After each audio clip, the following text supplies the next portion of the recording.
Anonymous magazine, ladies and gentlemen, is warning. And if you go to the actual magazine front page cover, it shows like sticks of wheat, barley, or grains or something like this. And it shows skull and bones. 322, the occult, skulls on the stalk of the wheat or the barley or whatever it is. And then they warn that over 1 billion people are about to starve. And guess who they blame it on? Very conveniently, it's not the politicians here in the West. It's not the shutdowns, guys. It's Putin. Putin. It's the Putin price hike. And it's just Ukraine. It's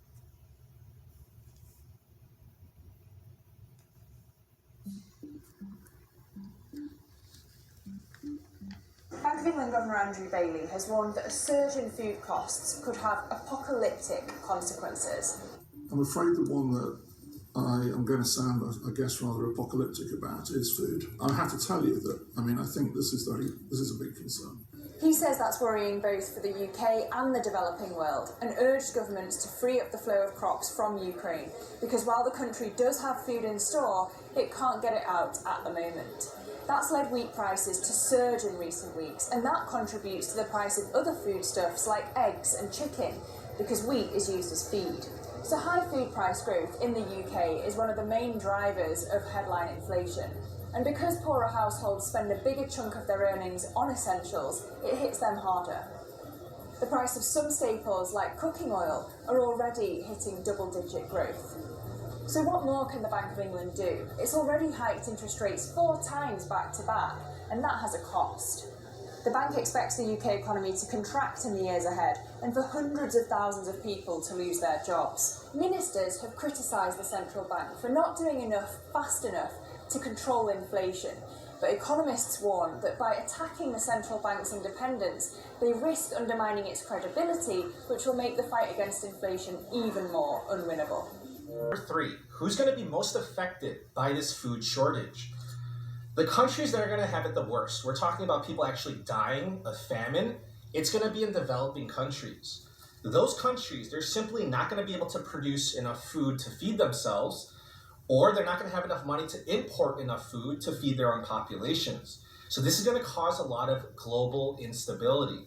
So those countries, they're going to be in deeper trouble than compared to other countries.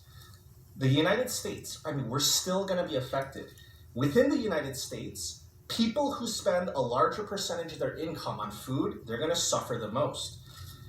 That's just a nice way of saying that the middle class, they're going to suffer, poor people are going to get screwed, and the wealthy, they're not going to even feel it. Now let me give you an update on the situation. I'm just going to give you the facts, the stats, and then you can form your own opinion. To run a successful farming operation, you're going to need 3 things. Well, you're going to need more, but we're going to go over 3 key factors. You're going to need fertilizer, diesel fuel, and human labor.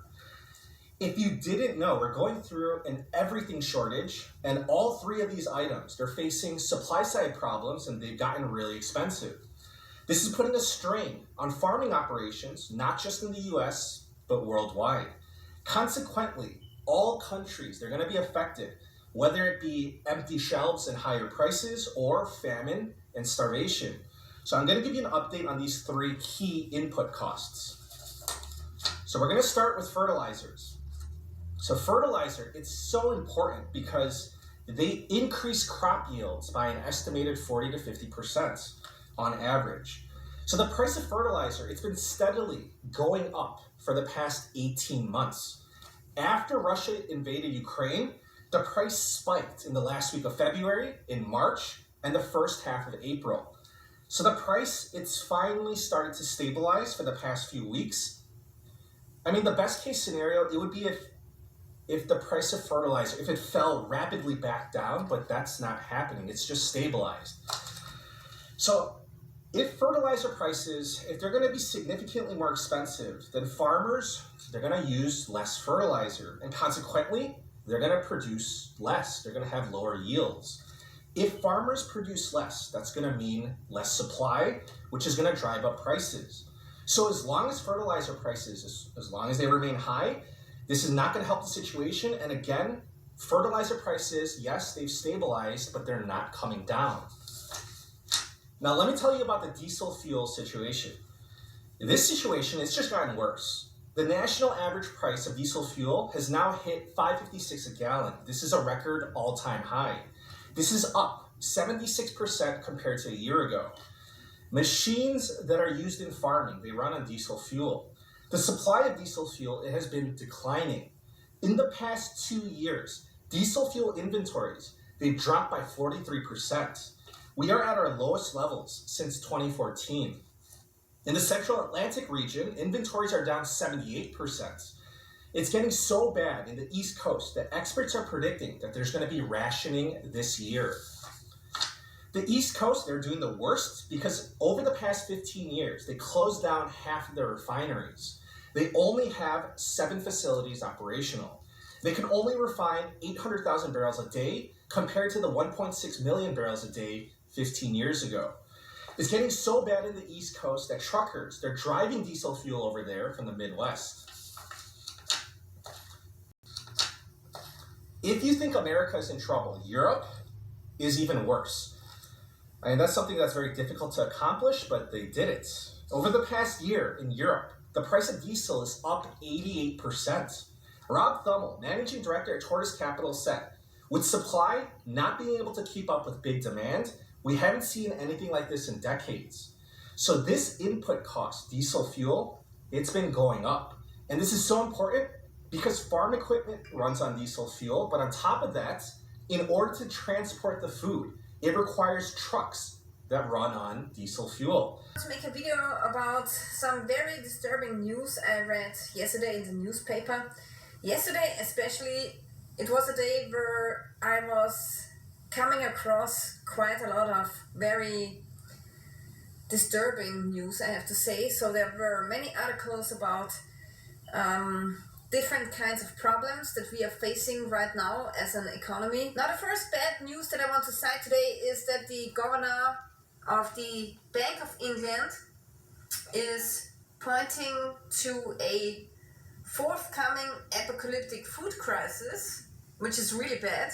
And then the next bad news headline was that a quarter of all Britons have resorted to skipping meals amid worsening inflationary pressures and food scarcity concerns. So that's actually really bad news, and I think it's going to become even worse than this. So right now in Austria we have an inflationary crisis of about 7%, but I think actually that's a lie. At least if you would put all of the products that people can buy into a basket, it would be much higher. Especially it's much higher for energy prices. So here you can see in this article from an Austrian newspaper, and it states that the energy prices have risen 42.4%. That's more than 7% inflation.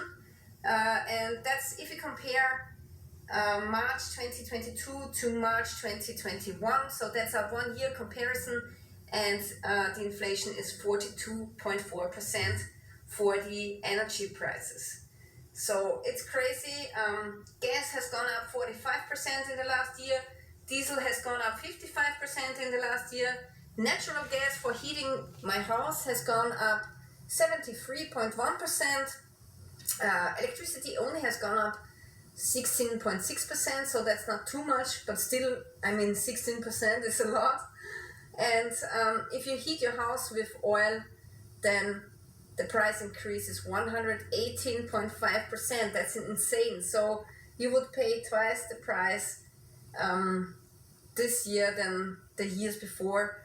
So yeah, I think that we are close to hyperinflation. Hyperinflation starts at 50% inflation, and now we are at 42.4% with the energy prices. So it's really crazy. It's not going to get better from here on, so this cannot end well. So either we will have a Great Depression or hyperinflation, or I don't know what's happening next, but it will be really bitter, especially for poor